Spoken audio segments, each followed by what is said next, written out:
Prince Harry no longer British karma struck Meghan Markle. Prince William returns. Welcome to Royal 365 Channel, where we delve into the latest developments concerning Harry and Meghan's journey. Prince Harry's recent relocation to the United States, officially declaring it his primary country of residence, has stirred up a wave of emotions, particularly his reported sentiments of being in tears and angry, perceiving his father, King Charles, as seeking retribution. This narrative paints a poignant picture of the complexities within Harry's familial dynamics, prompting viewers to ponder whether Meghan, his wife, possesses the wisdom to guide him through this tumultuous period. The Immigration and Naturalization Act dictates that should Harry pursue American citizenship, he would need to renounce his royal title and any associated privileges, a pivotal decision that could significantly impact his and Meghan's financial standing, given their reliance on the royal brand for income. Consequently, it's improbable that Harry would willingly relinquish his title in exchange for citizenship, highlighting the intricate web of choices he faces. The aftermath of Prince Harry's bombshell memoir, Spare, further underscores the strains within the royal family, culminating in King Charles requesting Harry and Meghan to vacate Frogmore Cottage, an emblematic symbol of their severed ties with the monarchy. This expulsion from their former abode casts doubts on the authenticity of Harry's royal status, raising questions about the sustainability of his influence and power dynamics in the long run. Behind the facade of royal glamour lies a poignant narrative of personal turmoil, with Harry's emotional upheaval mirroring the tumultuous journey of self-discovery and reconciliation with his past. The public rarely witnesses such vulnerability from a figure of royal stature, underscoring the internal strife and conflict that Harry grapples with amidst the relentless scrutiny of his choices and actions. As Harry navigates the complexities of his identity and familial ties, he confronts a stark reality: his journey of self-realization is intertwined with the shadows of his past, including the tumultuous dynamics between his parents during their highly publicized divorce. This introspective journey serves as a poignant reminder of the intricate web of emotions and challenges that define Harry's quest for authenticity and purpose.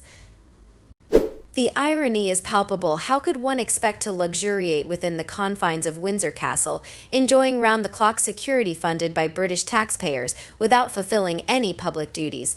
It's a delusion of grandeur at its finest. Moreover, would William and Catherine even entertain the notion of having the Sussexes as neighbors, given their penchant for documenting every aspect of their lives for their Netflix series? After their string of controversial actions ranging from the Oprah interview to Harry's memoir and accusations of racism, lies, and manipulation, why would they presume they're entitled to occasional stays at Frogmore Cottage while residing in California? The security risks of harboring Harry within Windsor Castle's grounds are immense. Before launching salvos in the direction of the future king and queen, perhaps Harry should engage his faculties of reason. Undoubtedly, the royal family and the UK were hesitant to harbor a potentially treacherous fox. Harry's repeated betrayals have eroded trust to the point of non-existence. The prerequisite for Windsor Castle residency? Harry's physical presence in the UK around the clock. Can he meet this criterion? Can this prince even introspect on the vindictiveness of his memoir, Spare, toward his own family? Spoiled and devoid of common sense, his eviction from Frogmore was hardly surprising. He hardly merits a residence tendered by the royal family, a residence he barely occupies.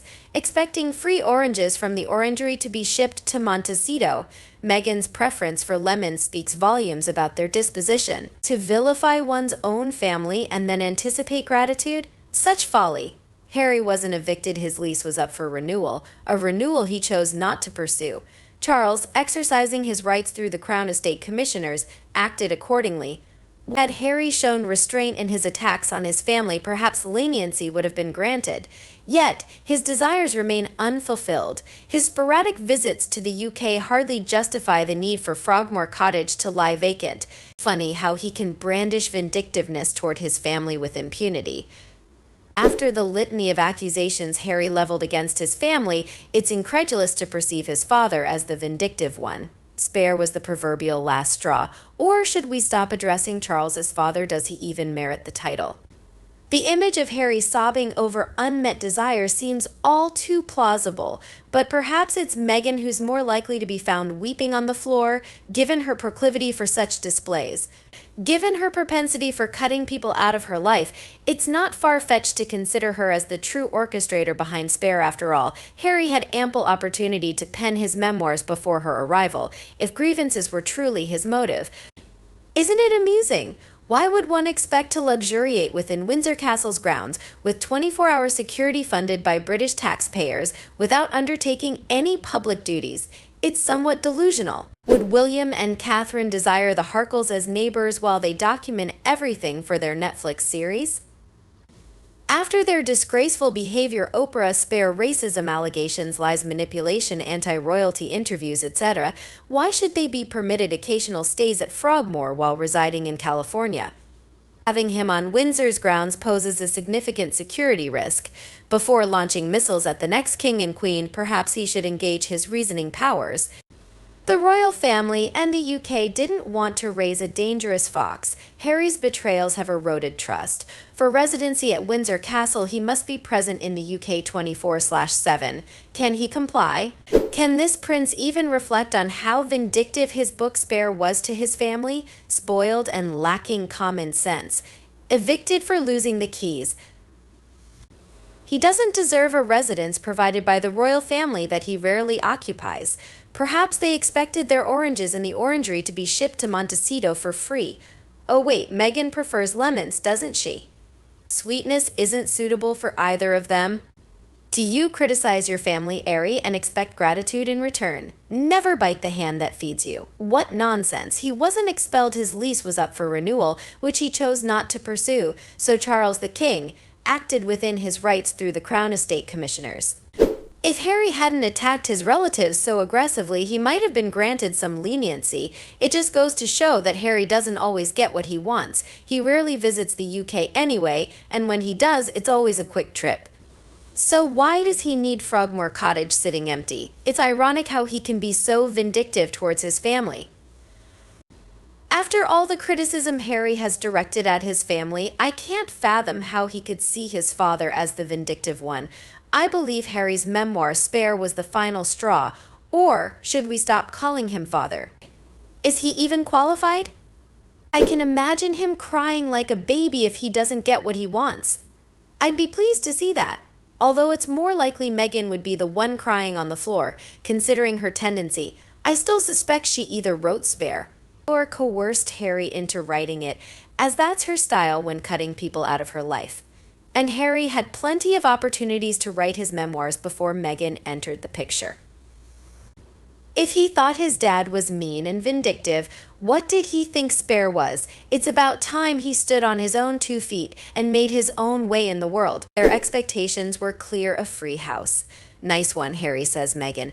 But when it became apparent they weren't getting what Meghan believed she was entitled to, they left. And that's when Meghan decided it was time to write a book, telling the public how they were treated by the family. I think she hoped the public would demand they stay, but she was out of touch with British thinking. And then there's Harry's security. He wanted us to keep paying for it, for him, Meghan, and their alleged children. Now, I'd prefer he stayed in the US.so. Farewell, Harry and Meghan. Do us all a favor, leave and lock the door behind you. That's a good boy. However, it appears that Frogmore Cottage didn't satisfy her ladyship. She desired a castle, specifically Windsor Castle. After securing millions of pounds for renovations, they abruptly left and moved overseas. So why would this spoiled individual feel aggrieved and shed tears over its repurposing? It's time to mature and confront reality, especially for someone who claims to care about the truly homeless. Can you imagine the security implications if Meghan had resided at Windsor Castle? That's likely why they were relocated from Kensington to Frogmore due to disruptive events. Markle lacks class, and her lack of refinement is evident. This situation arose because Queen Elizabeth rightfully excluded them from the 2018 Christmas photo lineup meant to feature only direct heirs to the throne. Their response should be to move on and stay in the US. It was meant to showcase only the direct heirs to the throne, and that was the sole reason for excluding other family members. He was aware of this but chose to make a fuss about it, as usual. Harry reminds me of the character Violet Elizabeth bought from the Just William books, who would threaten to scream until she made herself sick if she didn't get her way. Harry's behavior resembles that of a child. Indeed, he wasn't residing there. Instead, he was in Montecito, sending out spiteful messages against various members of the royal family and occasionally returning to pursue legal matters. The issue lies in Harry needing a mature partner, someone without personal agendas, to guide him. Reportedly, Meghan felt that Frogmore Cottage was too small for them. However, Catherine, William, and their 2 children found it adequate. Perhaps it's time for them to showcase their capabilities by purchasing a larger property in America. Is there ever a moment when this former army veteran, who served 2 tours and possibly engaged in combat, doesn't shed tears?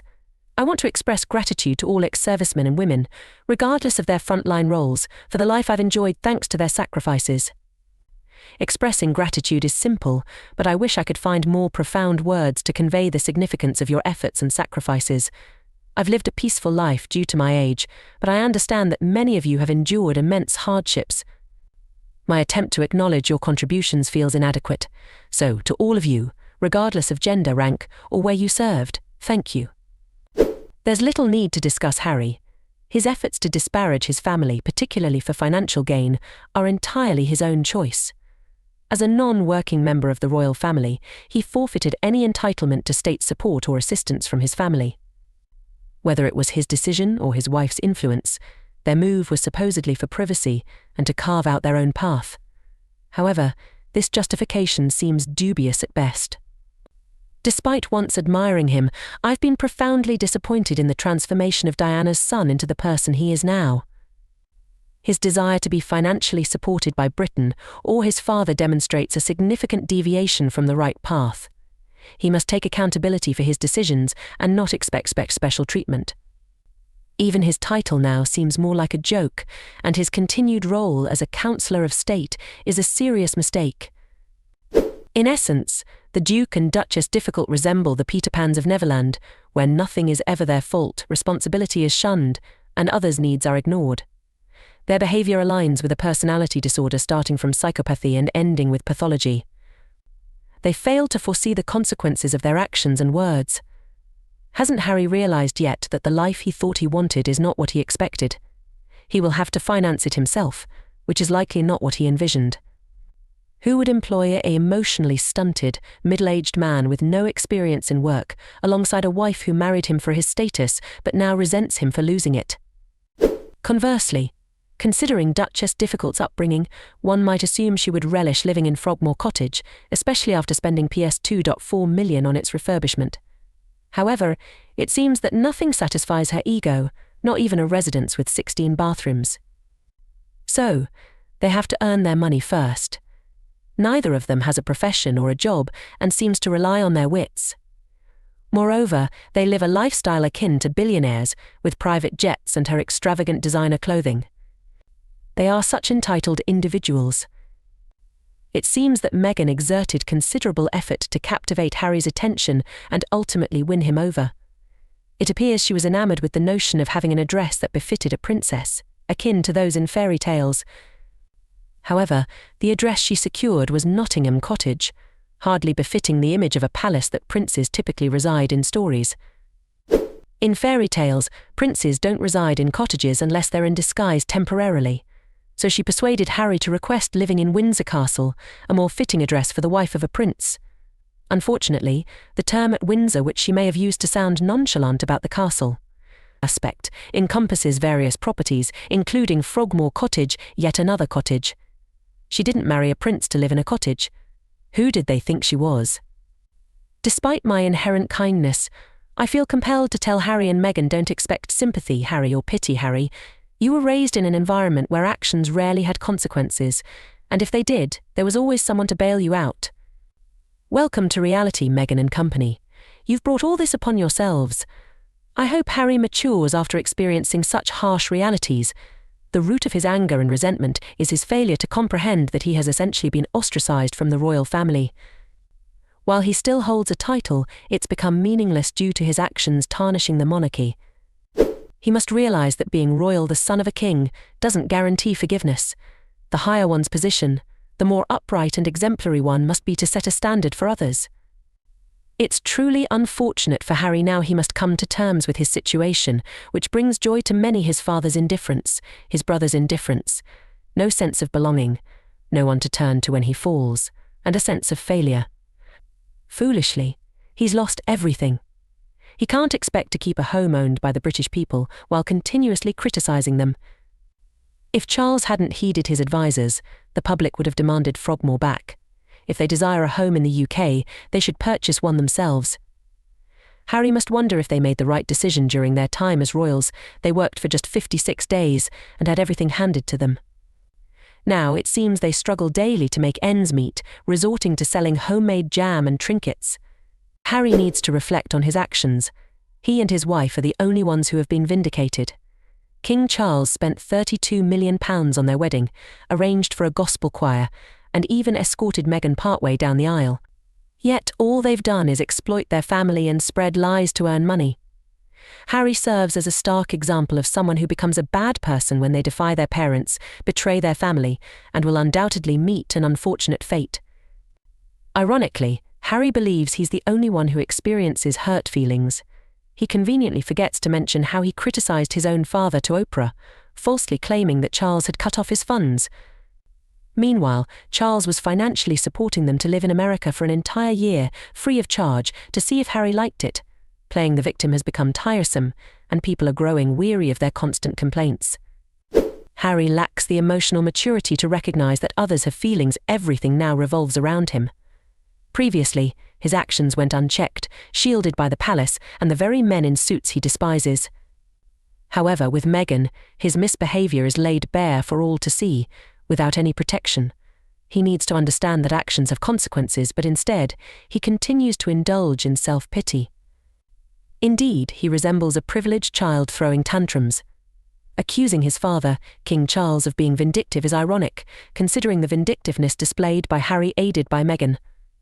Their lies during the Oprah interview and thereafter, the falsehoods spread in the media, all reflect their own vindictiveness. Yet when faced with criticism, he sheds tears, revealing his true nature: contrived and insincere. What did Harry expect from his reckless actions? Did he believe he was untouchable, immune to repercussions? Even after facing consequences, he remains astonished by the backlash, illustrating his detachment from reality. Harry's conduct regarding his polo ponies is now exposed without anyone shielding him. The illusion of good old Harry has faded away, revealing his true character. What we witness now was previously concealed by the palace. Unrestrained, he continues to exhibit a rough and malevolent nature. Our age allows us to discard masks, yet Harry's facade fails to conceal his insincerity. His abandonment of familial love and the privileged lifestyle provided by his family is profoundly disappointing. Such behavior is expected from teenagers, not mature adults in their late 30s. It reflects a lack of wisdom and an inflated sense of importance. Others share similar sentiments. Harry's security was revoked by Ravek, not King Charles III, who lacks authority in such matters. As a non-working royal, Harry is not entitled to the level of security he desires, a fact upheld by the legal system. Regarding Frogmore, it was leased to them by the late Queen, not granted as freehold. When the lease expired, King Charles III reclaimed it, given their infrequent use of the property. Let's set the record straight: the late Queen never granted Frogmore Cottage to them. She lacked the authority to do so. She could only offer a lease with a specified end date, and that lease was not extended. It's a common practice among landlords. Meghan departed because she aspired to reside in Windsor Castle itself, but the Queen declined. She was dismayed to receive a modest cottage on the estate, far from her grand expectations. This transcends Meghan's desires, as her ambitions are more significant. Well, Harry, Sarah. He manages to find accommodations in hotels when abroad, so he can do the same if he visits Britain. Why hasn't he stayed with Beatrice or Eugenie during his visits? Perhaps no invitation was extended? Supposedly, he has affluent friends in Britain who reside in sizable homes, where he could easily find lodging for a night. But again, maybe no invitation was forthcoming. Once his legal battles conclude, he'll have no reason to return to Britain. Problem solved. Wake up, Harry. He must realise that without the royal title, he loses significance. So, cry me a river, ha ha ha. Once again, my empathy surfaces. I hope Harry sees this video and hears my words. Forgiveness is irrelevant. The Crown Estate manages the leasing and granting of real estate, including all Crown Estate properties throughout Britain, not the monarch. The Queen covered Harry's lease as a wedding gift. Charles isn't vindictive. All royal family members acquire their own private properties, whether they're working royals or not, but not Harry. Despite his vast wealth, he's never purchased his own home. Frogmore Cottage served as a temporary solution and the sole available one due to Harry and Meghan's objections at Kensington Palace. However, they mishandled the vast apartment being prepared for them there. Had Harry wed someone willing to assimilate and undertake responsibilities, he'd be a full-time working royal with the planned expansive apartment in Kensington Palace as his official residence. He would have enjoyed a substantial income to purchase additional private property, perhaps even a rural estate business like other royals.